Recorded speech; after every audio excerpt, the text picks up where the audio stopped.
First guest tonight is a very gifted man. He acts, he sings. He doesn't really dance, but maybe he does. I don't know. We'll find out. You know him from Blackish, from game shows and movies galore. Please welcome Anthony Anderson.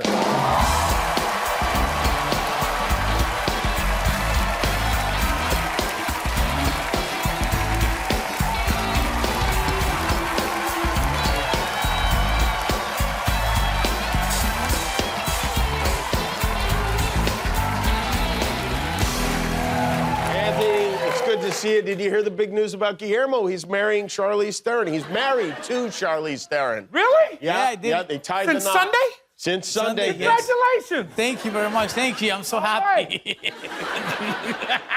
He is really, really happy. I mean, I would be too. Yeah, I mean, I think we all would be. How are you doing? It's good to see you. I'm doing great, baby. How are you? Great. By the way, I want to say that you, I think, did an excellent job hosting the Emmys a couple of months ago. Thank you very much. I told you that.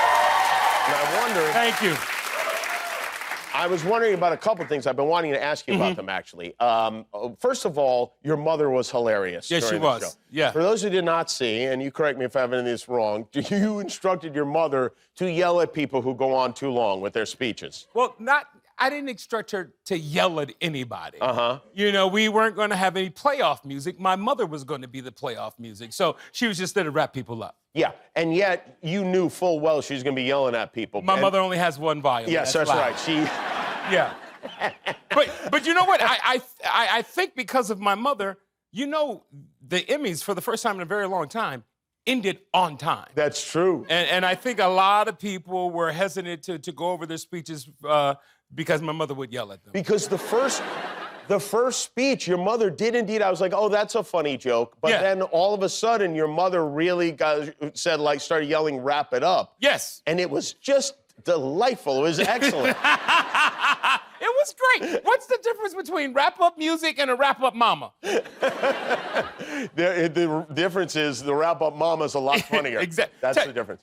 You guys finished the Oscars the other day early, I would assume. And I say early because those end credits were really rolling real slow at the end of the show. That's right. That's what they do. That's when you know how the show is going. And you were out there stretching time at one bit. Well, yeah. Well, I was fortunate enough to get a really nice note from the president. So, I heard about that. Yes, yes. No, the former president. The current president was long sleeping at that time. But...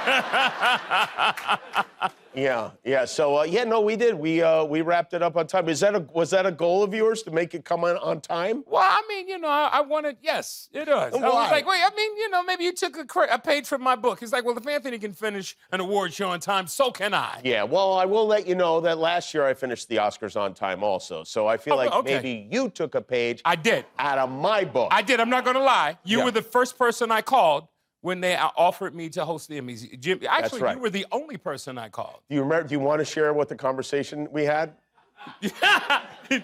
Really? About the money? Yeah. That was basically the conversation. He's like... It was like, Jimmy, can you believe that my hair and makeup team is going to make more money than me? And I'm the host of the show. Yeah. No, you were curious as to whether they were just screwing you over or they were screwing all of us over. Yeah, well, it's all of us. And the good news was it was all of us.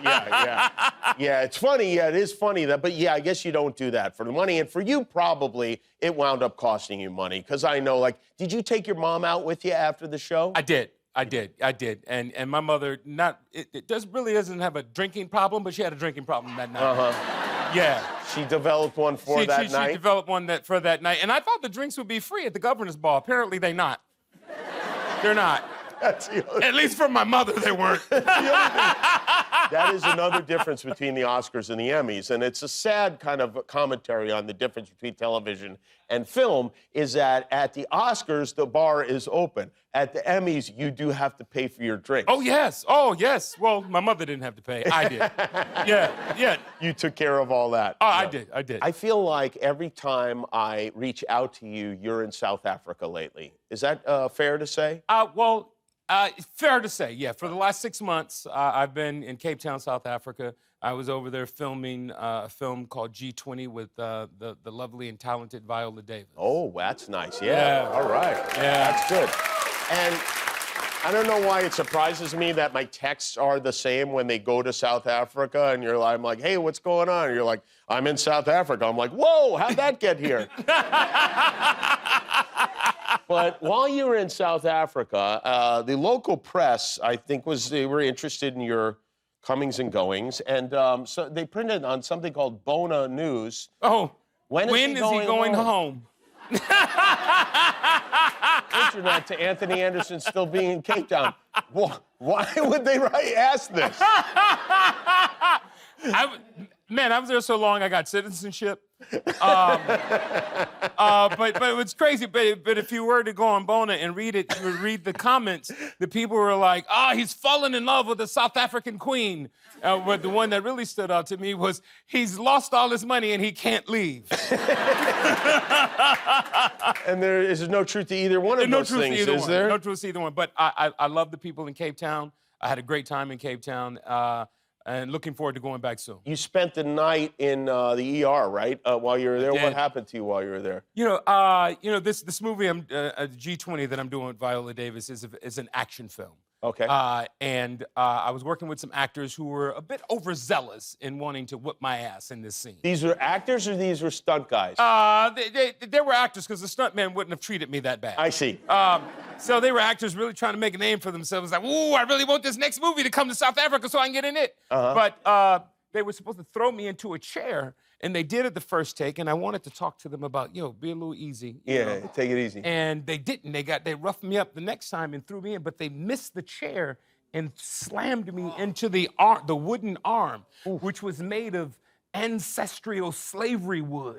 Oh, no. And it just stabbed me right in my kidney and brought me to my knees. And I couldn't walk for a little bit. Every 2 steps, I buckled over in pain, so I had to spend about 4 or 5 hours in the emergency room. Oh, my God. Yeah. And were they apologetic after Not at all. Not at all?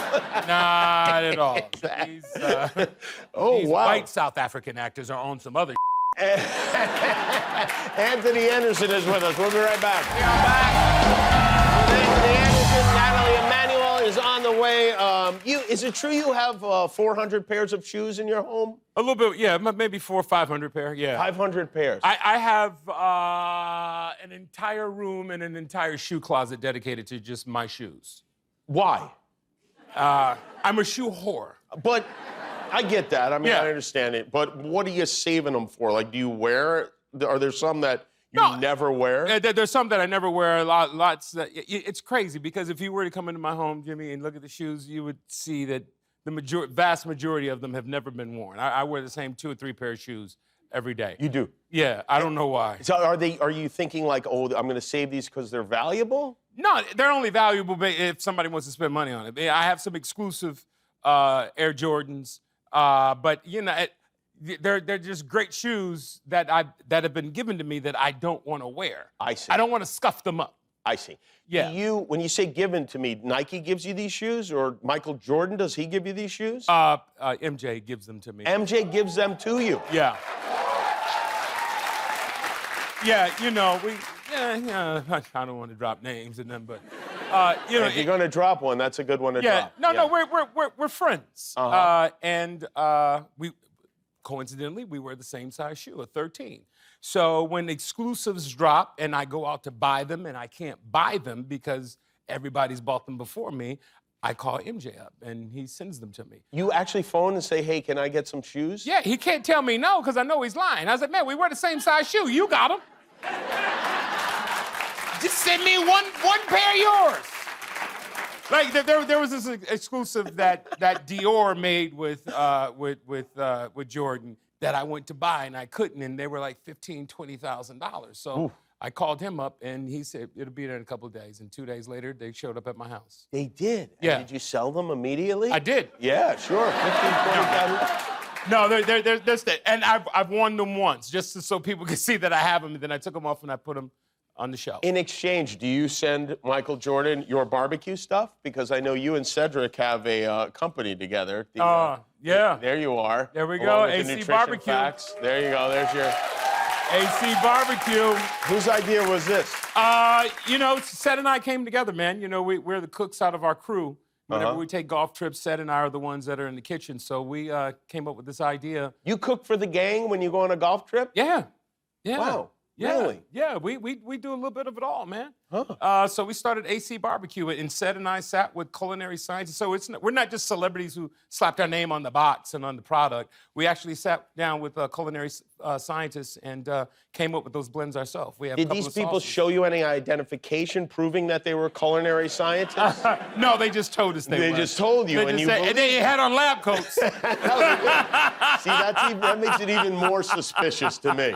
So you guys sit there and you're like, yeah, we like this, we like that, we don't like this. And how do you decide when there's only two guys which things you like? Because I would imagine you have varying opinions. Yeah, we do. We do. And we came and we butted heads a couple of times on that, but we reached a happy medium. Yo, this is a little too saucy, this is a little too spicy, this is just the perfect blend. Cedric is from St. Louis. St. Louis has a very rich barbecue tradition. They do. And the thing they do.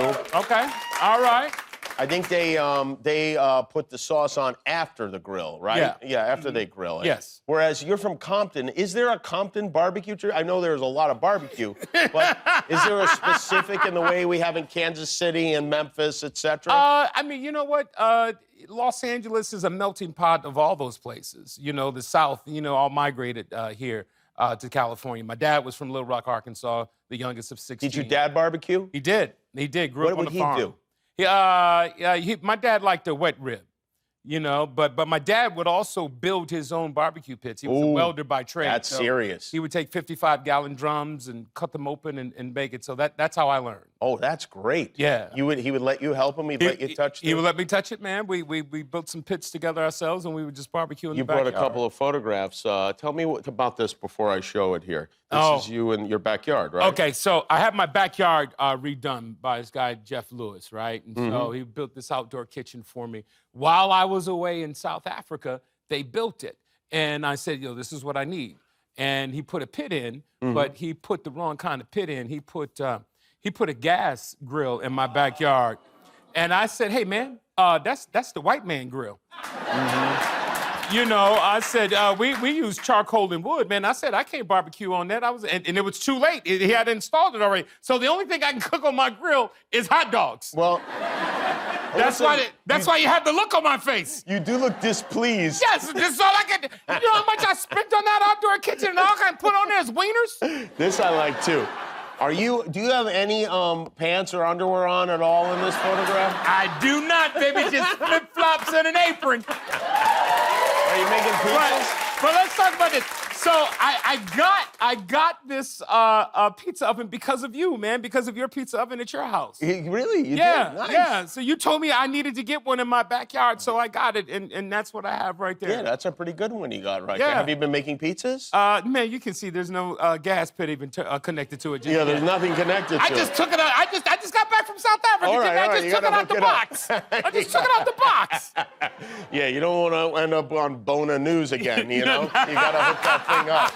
Well, it's very good to see you. Thank you. Congratulations on all your many wonderful successes. Thank you, brother. Anderson. We're going to go long tonight just for... Okay, you got it. We'll be back with Natalie Emmanuel.